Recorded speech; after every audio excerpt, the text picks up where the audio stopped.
just like a fairy tale castle. This was once the home of the author Thomas Hughes, who amongst other literary works wrote Tom Brown's School Days. Published in 1856, it recounted some of his experiences at the Rugby School. As a member of the legal profession, he moved to Chester in 1882 as a county court judge, and had this beautiful mansion built overlooking the river, where he lived until his death in 1896. Uffington House was named after the town in Berkshire, where he was born in 1822. Now look out for what appear to be some lovely Georgian buildings on the right-hand side. Known as Diva Terrace, they were actually built by the Victorians. Diva was the name given to the city 2,000 years ago by the Romans, in honour of the salty goddess of this very same river Dee on which you are now sailing. We now come to Grosvenor Park on the right-hand side. This 20-acre plot of land was given to the people of Chester in the 1860s by Richard Grosvenor, the second Marquess of Westminster.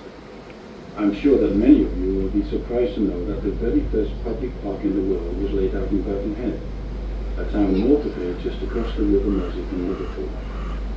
It was landscaped in 1847 by Joseph Paxton, that very same architect responsible for London's Crystal Palace Gardens, laid out for the Great Exhibition of 1851. His pupil Edward Kemp designed Chester's Park in 1867. Very shortly, on the right-hand side, you will see some of Chester's premier rowing clubs on view. The Royal Chester, formed in 1838, is one of the oldest in the UK. The King's School, formed in 1887, is also the oldest school in Chester. The king in question was Henry VIII, and following the dissolution of the Abbey, the school was founded in 1541 in the newly formed cathedral, initially for the education of 24 poor and friendless boys.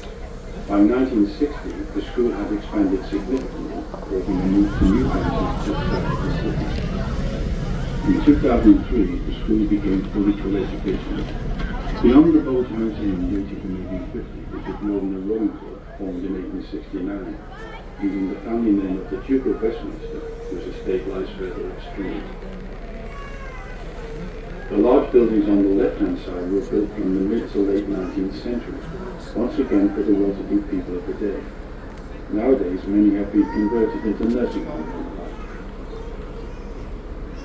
With the arrival of the railways in the mid-19th century, so people flocked to the city. Many of the rich people naturally chose to live in the suburbs next to the river, just like the area of Queen's Park on the left. And in 1852, a suspension bridge was built as a pedestrian link into the city. The present bridge replaced the original in